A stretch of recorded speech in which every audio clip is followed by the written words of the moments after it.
سے پیار بھی ہے یا چلے گئے ہیں اور ان سے پیار ہے وہ بولے ذرا.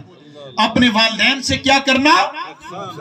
بھلائی، احسان سے پیش آنا، والدین کے ساتھ احسان کرنا.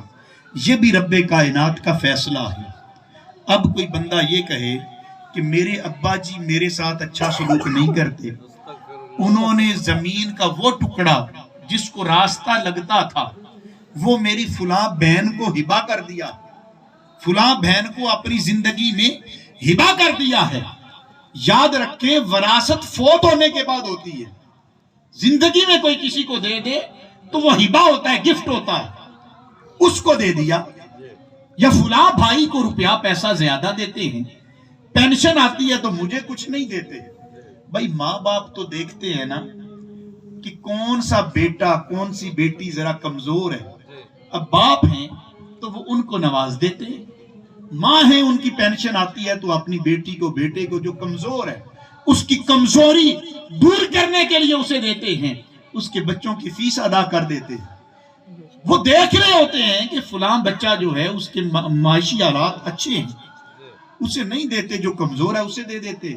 لیکن ہم ان چھوٹی چھوٹی باتوں پہ ماں باپ سے ناراض ہو جاتے ہیں، جھگڑنا شروع ہو جاتے ہیں.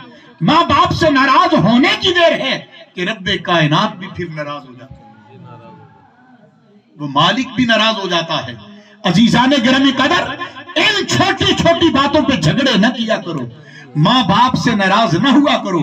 ماں باپ کا تمہارے ساتھ جیسا بھی تعلق ہو، ماں باپ کی تم نے ہر صورت خدمت کرنی ہے، ان کے ساتھ ہر صورت بھلائی کرنی ہے، ہر صورت ان کے ساتھ پیار کا رشتہ، ادب کا رشتہ، محبت کا رشتہ وہ استوار رکھنا ہے. ماں باپ سے محبت کرنی ہے. ہم تو ان چھوٹی چھوٹی باتوں پہ جھگڑنا شروع ہو جاتے ہیں نا. یاد کریں کہ آپ جب چھوٹے ہوتے ہیں، آپ کی پڑھائی پر جو اخراجات ہوتے ہیں ماں باپ کیسے برداشت کرتے ہیں؟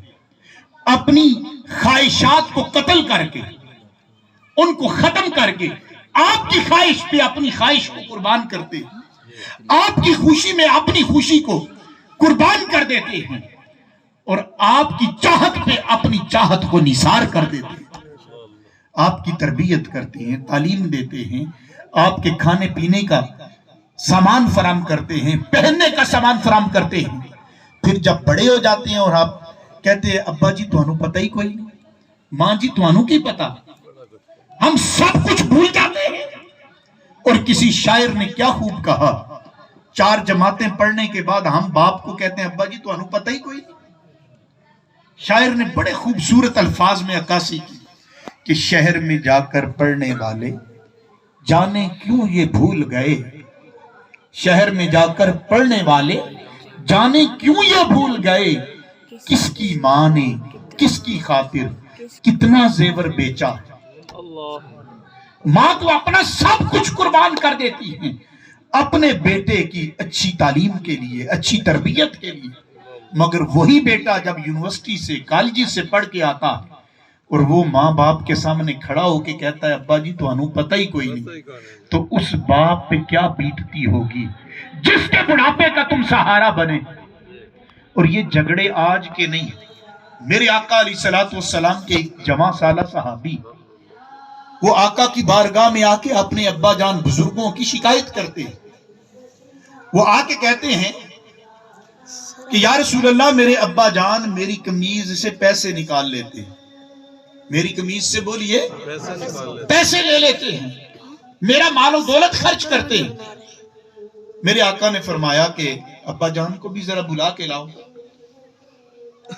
جب وہ جوان سالہ صحابی اپنے بزرگ باپ کو آقا کی بارگاہ میں لا رہے ہیں تو ان بزرگوں کے راستے میں، ان بزرگوں کے ذہن میں کچھ اشعار آئے. انہوں نے کہا کہ آقا کی بارگاہ میں یا کہ یہ اشعار پیش کروں گا. ادھر میرے آقا نے رب کائنات کی بارگاہ میں عرض کی کہ باری تعالیٰ آج باپ اور بیٹے کا فیصلہ ہے یہ کرنا. رب کائنات نے وہی بھیجی جبریل امین جاؤ اور میرے محبوب سے فرماؤ کہ فیصلہ بعد میں ہوگا، پہلے وہ بزرگ جو شعر سوچ کے آ رہے ہیں وہ سن لینا، وہ شعر سن لینا۔ آقا کی بارگاہ میں آئے، میرے آقا علیہ السلام نے فرمایا کہ بابا جی بات آپ کی بعد میں ہوگی، پہلے وہ اشعار تو سنائیے۔ ان کا مفہوم بیان کر دیتا ہوں، دامن وقت میں گنجائش نہیں کہ عربی کے اشعار بھی پڑھوں پھر ترجمہ بھی کروں، مفہوم سمجھا دیتا ہوں۔ میرے آقا کی بارگاہ میں وہ بزرگ جن کی شکایت لے کر جواں بیٹا آیا تھا، عرض کرتے ہیں کہ آقا میرے اس چاند کو وہ وقت یاد نہیں، یہ نہیں جانتا کہ جب رب کائنات نے ہمیں امید دی تھی، یہ ماں کے پیٹ میں تھا، اس مالک نے ہمیں امید دی تھی، اسے پتا نہیں کہ ہم نے کتنی خوشیاں منائی تھی۔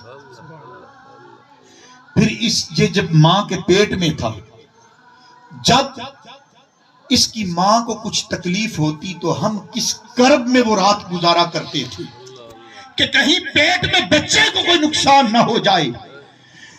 ہم نے لمحہ بڑے کرب میں گزارا۔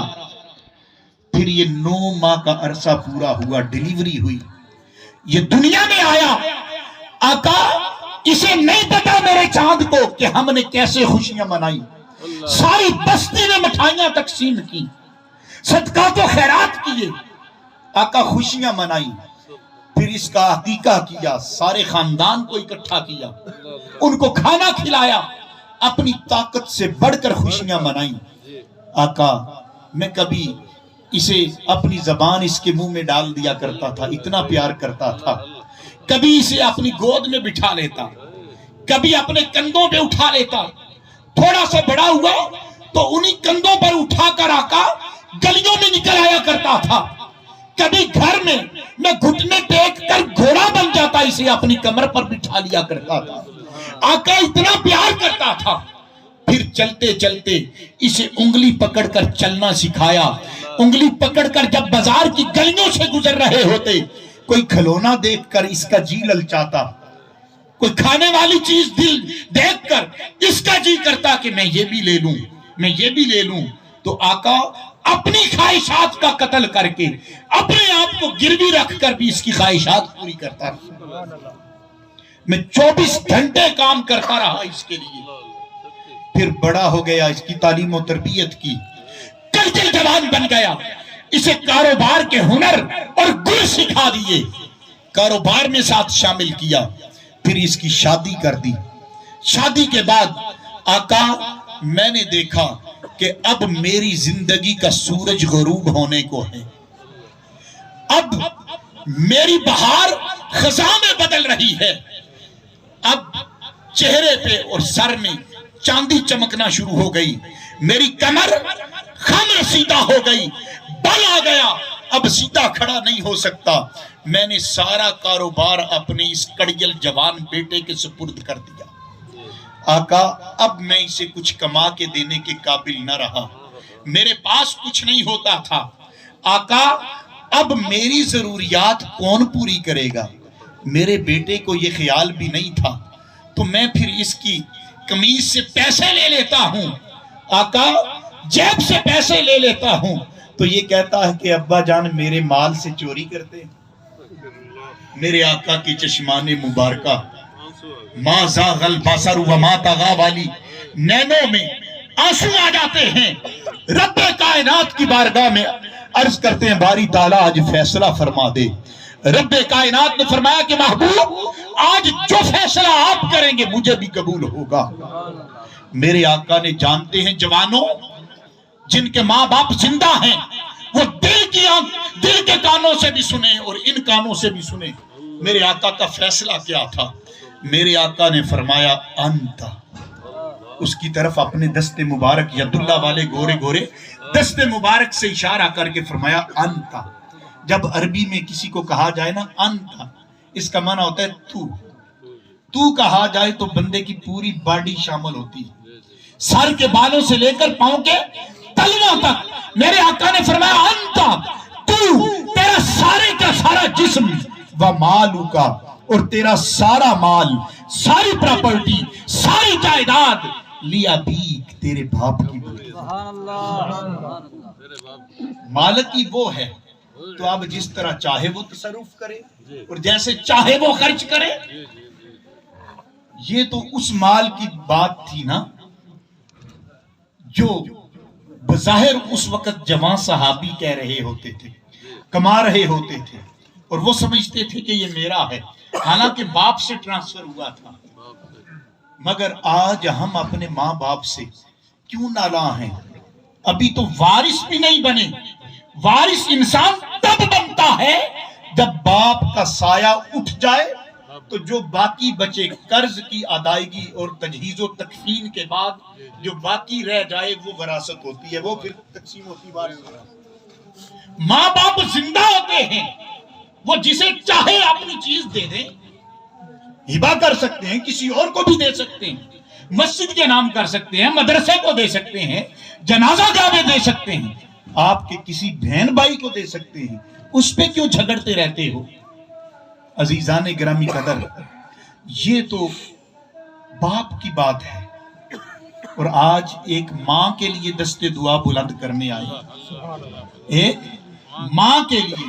اور یاد رکھیں کہ ہمارے پورے وجود میں ہماری ماں کا خون شامل ہے. پورے وجود میں ماں کا بولیے خون شامل ہوتا ہے. ہمارا جسم بنتا ہی ماں کے خون سے, جسم ماں کے خون سے, ہماری آنکھیں ماں کے خون سے, ہمارا چہرہ ماں کے خون سے, ہمارا دماغ ماں کے خون سے, ہمارا دل ماں کے خون سے بنتا ہے, ہمارے ہاتھ پاؤں, ہمارے سارے اعضائے جسمانیہ ماں کے خون سے بنتے ہیں. اور آپ جانتے ہیں کہ جتنی بھی مسلمان بیٹیاں یا کوئی بھی کسی بھی قوم سے جس بیٹی کا بھی تعلق ہو, جب وہ بلوغت میں آ جاتی تو کچھ عذر شرع ان بیٹیوں پر ماہانہ کچھ ایام طاری ہوتے. یقیناً آپ لوگ سمجھ گئے ہوں گے, جو نہیں سمجھ سکا اس کا نصیب ہے. اب اس سے زیادہ واضح الفاظ میرے پاس نہیں. وہ جو عذر شرع کسی بیٹی پر جب وہ بالغ ہو جائے تو وہ ایام طاری ہوتے ہیں. ان کی وجہ سے مہینے کے 30 دن پورے کوئی بیٹی نماز ادا نہیں کر سکتی. مہینے کے پورے 30 دن نماز بولیے ادا نہیں کر سکتی. روئے زمین پر ایک بیٹی ہے جس نے ادا کی ہے, اس کا بھی ذکر کروں گا میں آگے. عزیزان گرامی قدر, 30 دن کوئی بالغ بیٹی نماز ادا نہیں کر سکتی. جو ایام طاری ہوتی اس میں وہ بلیڈنگ ہوتی ہے. پھر جب شادی ہو جائے اس میں بھی اگر رب کائنات امید دے دے تو پھر وہ بلیڈنگ رک جاتی ہے. وہ بلیڈنگ بولیے رک جاتی ہے.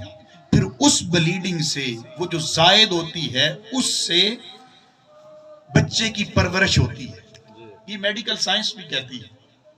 اور ماں کے پیٹ میں بچے کے مراحل جو ہیں یہ قرآن کریم نے, احادیث نبویہ میں میرے آقا نے بھی بیان کیے, قرآن کریم میں بھی بیان ہوئے کہ 40 دن پہلے جب باپ کے صلب سے ماں کے رحم کے اندر نطفہ منتقل ہوتا تو پہلے 40 دن گاڑھا سیال مادہ ہوتا.